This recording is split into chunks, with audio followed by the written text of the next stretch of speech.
Alright lads, so it's that time again once more to update our monthly tier list, this time for the month of June. Because in the month of May we received 6 new characters and also 3 new resurrectable characters. While some of these characters are great, I will say this is probably the weakest month of the year thus far, at least in terms of hype and character choicing, as there wasn't really much here. Of the 6 characters we did get this month, all 6 of them are Aaroniero in their base form. And we spoke about this a lot in the last week or so. It's not really that exciting, and that's why I do think it's one of the weakest months of the year. Not really sure what killer we're thinking here, but either way, some of these characters that were implemented into the game are actually still really good, and if you do get them, they're going to be doing a lot for your account, and we're going to reflect that on today's tier list. As always though, when it comes to our tier list, we have 3 main factors for ranking. 1, usability. Where can they be used? Where do they excel in? Number 2, damage and also range. And number 3, survivability. If of course you're a character that excels in all 3 of these, you are going to be at the highest part of the list. With that said though, looking at the hard tier list, what we can see here is a good set of characters. Of course, we already spoke about most characters extensively in our past tier list videos. Our most recent addition, of course, being Bruno at the top of SS tier, some of the best characters in the game,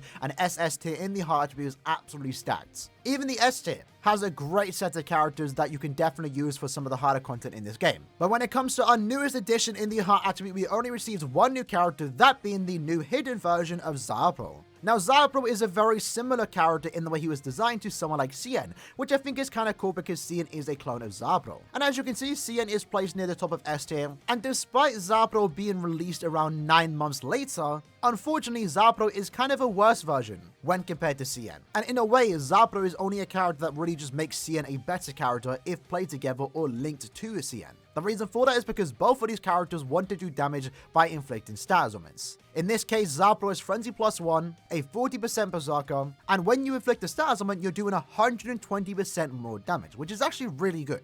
40% comes from damage to poison enemies, the other 40% comes from lacerated enemies, and then he also gets 40% more damage to enemies that are affected by a status ailment, which he can give to other Heart Aaroniero in your team. It's also worth noting the lacerated damage that he can do is a soul trait, so therefore you can actually use that link on someone like Cien to make Cien do significantly more damage. The compatibility between these two is actually really good, but unfortunately this rate of damage output isn't really the greatest. In Cien's case though, he has an increased chance to inflict status ailments, and he also had a more ideal killer with some better strong attacks.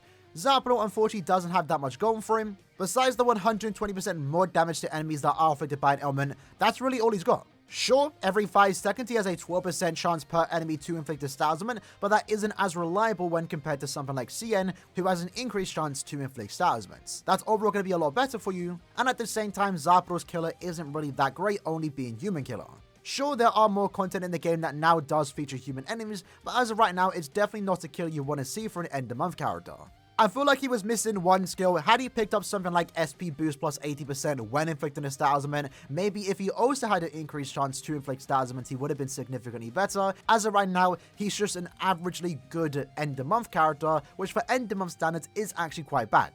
He is, of course, still an end-of-month character, so the standard is still high when compared to mid-month characters, and due to that reason, I'm going to put him in S tier. He's definitely not as bad as I'm making him out to be, but for an end-of-month character, I do expect more. And it's for that reason, I'm going to put him around here. I feel like if he had a better killer, if he had one more extra skill, the SP boost, or an increased chance to inflict status ailments, he would be right up there with someone like his buddy, Cien. But I feel like he's just an inferior version to Cien, and I would much rather use any other character that is above him.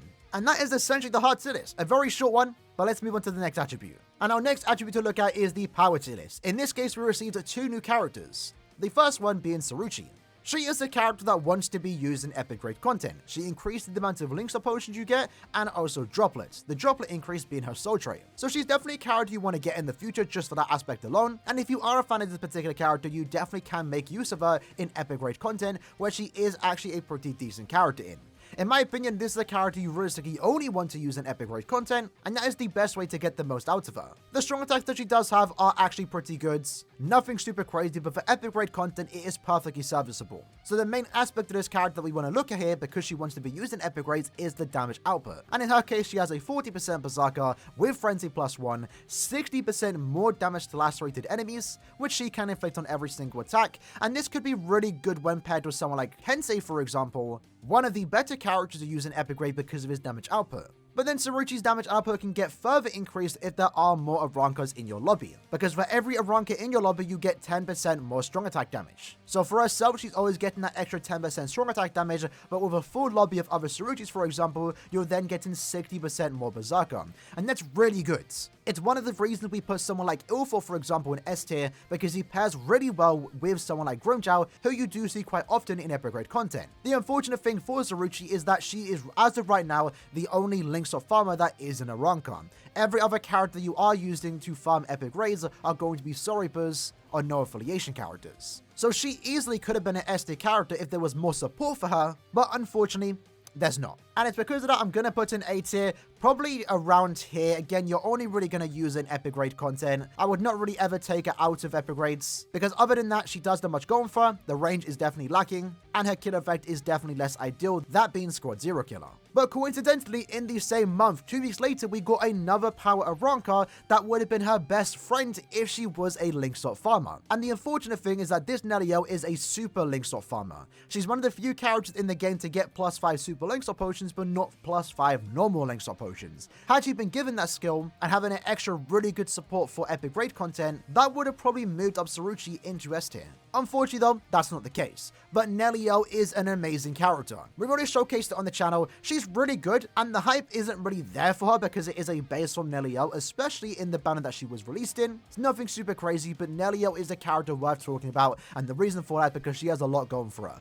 For starters, her damage output. Frenzy +2, with weakening on every single attack, and when you do inflict weakening, which by the way she does have an increased chance to do so, you do 40% more damage to those enemies that are afflicted by the weakening. That's essentially 90% more damage, considering the fact that weakening also buffs your damage output by 50%. And in addition to that, she has some good survivability, since she was given complete stats immunity, and she can also heal your team by 20% every time you move into another map. That overall just makes her a great character, but she also has some good utility effects, as already mentioned, the increased chance to inflict stat ailments, she has Marauder, and she can also hit hidden enemies. But I guess at the same time, for those that care, she also can read all affiliation dodges. And it's because of those reasons, Neliel is great, honestly. She is easily going to be an SS tier character. As of right now, I feel like she is comfortably the second best power character in the game. If she was given one more skill, for example, maybe instead of getting +5 super Linkshot potions, they give her the 80% SP boost, she easily would have been the #1 power character in the game. She was one skill away from being the best power character. As of right now though, she is comfortably the second best character. Good damage output, good strong attacks, can heal your team, is immune to every stat ailment, makes quick work of any technique enemy, has a good kill effect, that being no affiliation killer, and at the same time I guess can also farm super Linkshot potions. We spoke about this in the past. While it doesn't feel like it, Power desperately needs more characters like this Neliel, and I'm glad that we have another SS character addition to this tier list. I still do believe though that the upcoming 8th anniversary character will be a Power character, because we desperately need someone to top someone like Yamamoto, which is definitely easily done with the way Power Creep has been going. But that's essentially our power tier list. Let's move on to the next one. And that is the Mind attribute. In this case, before we look at our newest addition, we have one character that did resurrect this month, that being Jushiro. Now, Jushiro is currently sitting in B tier, and with his resurrection, he picked up 2 new skills and got a pretty good second soul trait. His original soul trait being -14% strong attack recharge, one of the best in the entire game, now has that with the addition of now buffing your strong attack damage by 16%. This means he's a really good link, one of the best in the Mind attribute, and also allows him to do 16% more damage. But when it came to his resurrection, he picked up 2 new skills, and these skills could have made him significantly better than what he is. Unfortunately, it didn't go down that way, as the 2 skills that he did get, damage to frozen enemies and damage to paralyzed enemies, are essentially locked behind him inflicting stat ailments, which unfortunately he doesn't have an increased chance to do so. And looking at the character's strong attack hit, you will see that each attack has a different ailment. Some can inflict paralysis, others can actually inflict freeze. So the fact that he has 2 skills essentially doing the same thing, which easily could have been Berserker and maybe Havoc,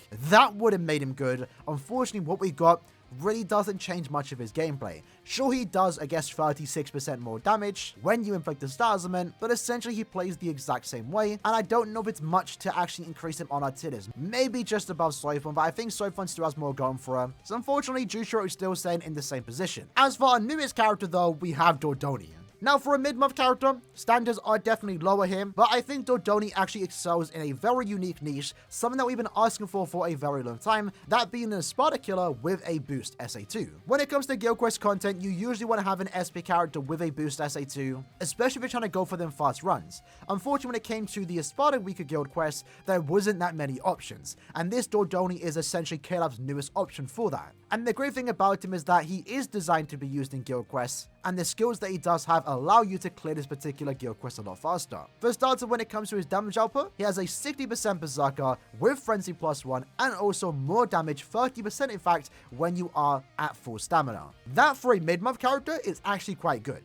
But then he also does have a boost SA2 with the booster skill, so you're increasing your team's attack, focus, and defense by 43% with a good range on it at 800 AoE in front of him, and also when you are at full stamina, you get 40% more strong attack damage. His damage output for a mid-month character, especially considering the fact that he does have a boost SA2 with the boosted skill, is actually really high. And the fact that he was given a Espada killer is really good in my opinion. And it's for that reason I'm actually going to put him quite high on the S tier list, probably around here. You could even make a case for him to be above these two characters, generally. Like, he's actually a really good character. I'm actually going to do this, because he is really good in the niche that he wants to be used in, that being a team booster for the Espada Guild Quest. And because of the way the Espada Guild Quest does work, you can use him in both the melee and also ranged Espada Guild Quest, and he himself will be doing quite a bit of damage. Most importantly though, on the melee Espada Guild Quest. That though, in my opinion, is the only use he has going for him. Like, sure, his damage output is high, sure, his strong attacks are pretty good, but that isn't enough for you to take him into epic grade content IT, for example. So maybe I am overvaluing his uniqueness in Guild Quests.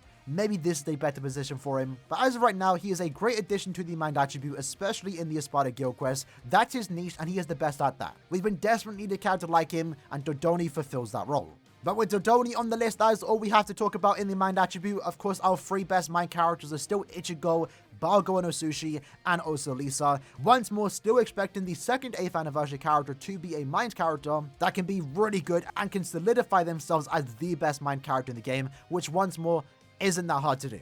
As for our speed attribute, we received one new character, but we also did receive one new resurrectable character, that being Sajin. And Sajin basically got 20% more damage on his strong attacks. That came from his resurrection skill upgrades. As for his soul tree, he picked up coin drop. So sure, he's overall a better link now because you can use him to farm coins. Definitely a character you want to have sometime in the future. But as a character, he basically stayed the exact same. A 20% berserker increase really isn't enough for him to go anywhere in this tier list. But for our newest character in this list, we have Gantenbane. And it's great to see Gantenbane in the game as a playable character. Unfortunately, you don't really want to use him. And that's mainly due to the fact that his soul trait is +5 power link swap potions. This is without a doubt one of the most valuable links in the entire game, and you want to get him just for that aspect alone. But that unfortunately doesn't mean you want to play as him, you just want to use him as a link to get more link swap potions in epic raids and also IZ. In this tier list, we're ranking the characters based on how good they are, not based on how good they are as a link. So as a link, he's one of the best in the game. As a character, not so much. It's clear Celebrate didn't try much here because they know people aren't going to use this character, but since he does actually increase the amount of links or potions you get, of course you want to take him into epic raid content or inheritance zone. In epic raids, he is decent at best. He has a 40% berserker, can inflict laser in every single attack, in which he does 60% more damage, and then when you do inflict a stat ailment, you do 40% more damage, so technically when you do inflict a stat ailment here, you are doing 100% more damage, and 60% of that is actually to your entire team, if they are a speed Aranka. But unfortunately, when it comes to farming link swap potions, the only Aranka you're going to be playing with is the White Day version of Grimmjow, who doesn't inflict any stat ailments. So he really doesn't mesh well with the other characters like Tensei, Ichigo, Akon, Retsu, and also Noelle. And his strong attacks aren't really the greatest, and his killer effect being Stun Ritter really doesn't have much use there. Again, you only would really want to use him in epic grade content, but the way they designed him, you don't even want to use him. You're hurting yourself by using him because you could get more value out of your runs by using him as a link. In my opinion, he's an A tier character, probably around here. No, that's a bit undervaluing. I'm going to put him near the top of A because, you know, his damage output is not that bad when you do inflict a stat ailment.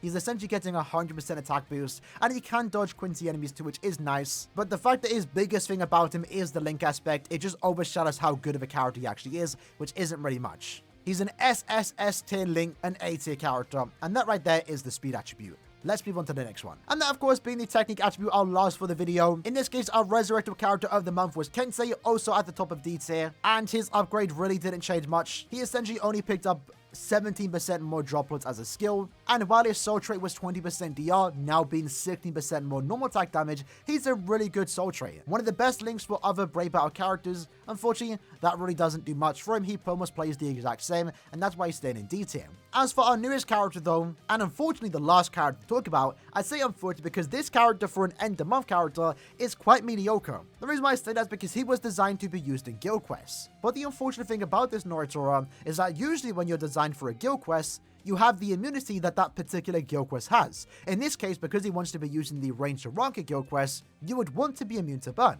In his case, he's immune to freeze. So he's not even the most optimal character in his particular guild quest where he wants to be used in, what he was designed for. And the reason why he wants to be used here is because most of his damage output comes from that particular modes. He himself has Flurry +1 with a 50% bruiser, 20% more normal attack damage to technical rankers, does 50% more damage to enemies that are afflicted by weakening, which he can inflict himself. And that's really good because in the ranked guild quest, you want to use someone like 7th Anniversary Ichigo who can apply weakening. And then he himself does have long reach, so his normal attacks are actually hitting further. He gets more kill effect, and he also gets more range effects, which gets further increased in guild quests. So he has a lot going for him in that particular modes, but he's missing guard break. You can't use him outside of guild quests in my opinion. And then again, as already mentioned, he isn't even immune to the stats and what you want to be immune to, that being burn. So you have to work on getting around this character's immunities by giving him links and also potential bonus abilities. For a character that's designed for a guild quest, I don't personally like that, and at the same time, this is something you expect from a mid-month character. Normal attack damage characters haven't evolved that much over the years, and that's why mid-month normal attack damage characters can be actually really good here, because they can easily be given skills that this Aaroniero did get. He didn't really get any special treatment that an end-of-month character would get, and that's why I feel like he's actually kind of lackluster. He's an end-of-month character designed to be used in guild quests, and sure, he can be good in that particular week of guild quests. He's not even immune to the stats of him, and he doesn't have guard breaks, so you're not really going to want to use him outside of guild quests. I still think he's a good character, probably going to be the top of A tier, which for an end of month character is quite bad. Usually you're almost guaranteed to be put in S tier, but the stark comparison between him and also Aaroniero, for example, a mid-month character from last year, is actually kind of crazy, at least in me. Maybe I'm undervaluing his guild quest potential, but I really don't think he's offering that much in your account. But while it's disappointing that Aaroniero was the last character to talk about, what is of course exciting is that Technique is finally in a good position. They have been in a good position for quite some time, which if you've been following our tier list for the last year or two, Tech was in a very bad position for a very long time, and it's nice now to see that Technique is solidifying themselves as one of the best attributes in the entire game. We are of course scheduled a Technique character for the 8th anniversary, but I wouldn't be surprised if they end up being a Brave Battle character. Because as of right now, I don't know what you can top in this particular attribute. It's absolutely stacked, and whatever comes out, I don't think most people would actually even need. But with that said, that was this month's tier list for the month of June. Next month, we're going to add, of course, the new mid-month characters, and we should also be getting swimsuit characters at the end of the month. So I'm excited that I add them to the tier list. And then, of course, going into July, we have the 8th anniversary, which are probably going to bring some of the best characters in the entire game. And I can't wait to add them onto the list, so if you haven't already subscribed, make sure you do. As always, if you have any disagreements with the placement of these characters, feel free to let me know in the comments below, and we can potentially reflect that on next month's tier list. With that said, hope you guys enjoyed the video. I shall see you guys next time. Take care, and peace.